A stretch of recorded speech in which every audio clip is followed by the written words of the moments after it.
Here's Christine Amanpour interviewing Gideon Levy. He is an Israeli journalist who I think he writes in Haaretz, is it?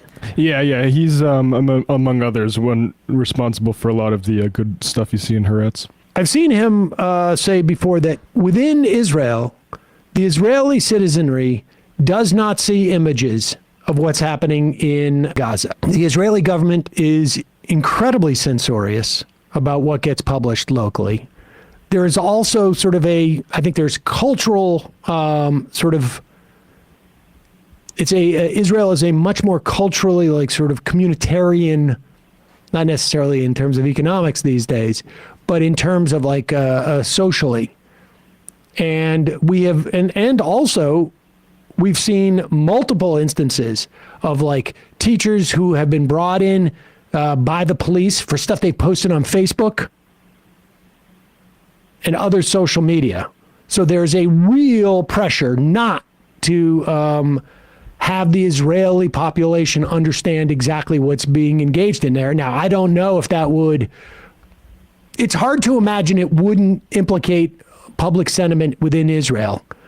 I don't know that it would make any material differences because the country is run by full-on fascists, but maybe it would at least create a little bit of more controversy as to, as opposed to having 80% of the population say we should level Gaza. But here is Gideon Levy. My first guest says there is no way to, quote, explain Israel's conduct in Gaza. He is Gideon Levy, was an advisor to the late Prime Minister Shimon Peres, then leader of Israel's Labour Party, and is now a columnist for Haaretz, and he's joining us from Tel Aviv. Gideon Levy, welcome back to our program. Can I just ask you, to explain what you said yourself? There is no answer for this conduct. What do you exactly mean by that? Look, by the time we will finish this interview, another baby will be killed in Gaza. By the time that you will finish your show, there will be another 2 women killed in Gaza. How long can this last? Israel had the full right to go for this campaign, for this war, but there must be limits, and we crossed them so long time ago. But above all, answering your question, where do we aim to? What will it be any better for Israel's security if another 20,000 Palestinians will be killed in Gaza? If another 500,000 people will lose their homes? What does this contribute for the security of Israel? We have to realize that the goals that Israel had declared are unachievable, or at least partly unachievable, and we should concentrate now about creating a new reality and not killing and killing for the purpose of killing. Gideon, I want to get into that in a moment, but to answer and to illustrate what you just said about more babies, more women being killed, there is the latest, and we have to say, graphic video that's coming in from Gaza today, resulting from airstrikes last night. The hospital at Al-Aqsa there in Gaza says 57 people were killed, nearly 70 injured, at least 10 of those were children, the hospital says. So the government keeps saying they're doing their best to avoid civilian death. The US keeps doing a shuttle diplomacy, which seems principally aimed at minimizing civilian deaths, not only that, but also to minimize the chance of an expanded war. But in your mind, having covered so many of these Israel-Gaza wars, what is the point, what is the purpose 3 months in of this, as you put it, very heavy death toll? What is the strategic point? I doubt very much if there is one. First of all, everyone is paying his lip service. The Americans, the Israelis, they do their best. The Americans ask gently Israel to refrain from killing civilians, but the outcome is very clear. It is a bloodbath, and you cannot ignore it. The only one who ignores it is Israeli media, by the way, if you let me make a remark about them, because the Israelis are the only people in the world right now who are not exposed at all to what's going on in Gaza. Nothing. We were always laughing at the Russian TV covering the war in Ukraine. Ours is much worse because here it is voluntarily. Nobody dictates us not to show the suffer and the punishment of Gaza, and Israelis are not exposed to it. But that's just a, by the way, remark. There are goals. The Prime Minister had declared them, namely releasing the hostages and crashing Hamas. After 3 months, I can tell you we are not getting closer to both of them. I think about the releasing the hostages, which from my point of view must be in first priority, and they don't go together. I think that here we are going farther and farther. We are much more distant now than a few weeks ago from releasing the hostages. There it is. There doesn't seem to be any interest by the Israelis in getting the hostages back at this point. The agenda is use whatever exists as a mechanism in which to destroy.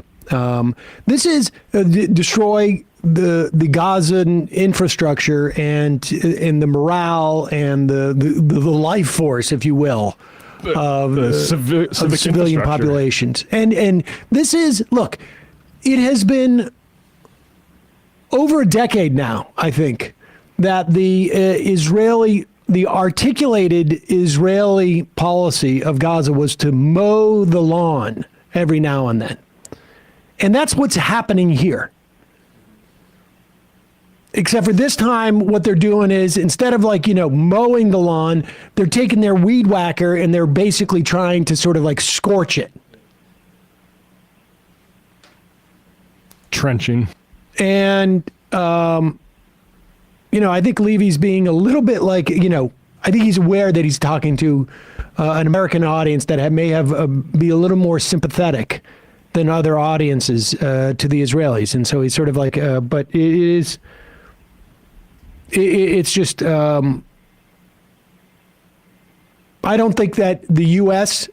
population understands how underexposed the Israeli population is to what's going on there. I don't think the Israeli population understands, what's happening per se. And the idea that the U.S. as an entity, that the Biden administration is doing nothing. There's just the idea that they are doing anything to slow this is a complete farce. It just reinforces that bubble of reality that, oh yeah, Joe Biden says that they're doing as much as they can to reduce casualties. Must be happening. Should also say that the AP is reporting a security camera video from a West Bank village shows a young man standing in a central square where he is suddenly shot and drops to the ground. 2 others rushing into his aid is also hitting, leaving a 17-year-old dead moments before Israeli military jeeps roll in. This is in the West Bank. They're just, this is the way that they've been operating.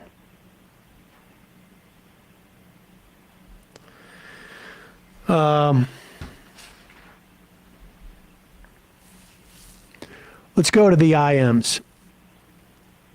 Barb MR fan, could Biden Blinken have another agenda that would benefit from regional escalation? I do not think that this is, in all honesty, I don't think that this is a political calculation. I think that that Joe Biden has some type of ideological interest in this. And I would also say that, I really do think, and we've had interviews about Biden's failure to close the Iran nuke deal in the past. And I would like to revisit that question at one point, because in this context, it begins to, it definitely makes me think that this was not a blunder, but rather this was the bidding of the Israeli government. Biden seems pathologically wed to the notion that Israel can do no wrong, that Palestinians are not human beings, that Israel is the only answer in the Middle East for U.S. interests. And I'm talking about in the most sort of crass, put aside the idea of justice or morality or humanity. There's just simply no way that the position the Biden administration is taking can be seen as the most sort of helpful for U.S. foreign policy interests. I'm sorry. There's just no way that keeping Israel from doing this really pointless act wouldn't be in U.S. Foreign policy interests. Yeah, I don't think the U.S. wants to see like shipping threatened in the Red Sea. Absolutely not. Absolutely not. I mean, look, there are major shipping routes that are changing now. Instead of going through the Gulf, they're going all the way around the Horn of Africa, which is where we got a lot of the inflation during COVID. In that instance, it was because the shipping containers are in places that they usually are not. And so all the shipping routes got screwed up. But that's happening again. And that's not going to help Joe Biden's reelection. And it certainly is not helping U.S. foreign policy interests. There's just it really is, I think, just sort of an ideological agenda that Biden is following. Like, Blinken, remember, the first couple of days he was tweeting out ceasefire. And then he got reined in. This is not me being an apologist for Anthony Blinken. Day one, I was never thrilled with this guy, but it's irrelevant. I mean, this really does feel like it's Joe Biden. I mean, if there is overriding concern that this plays into Biden and his priorities, I'd like to know what it is. It really is a mystery.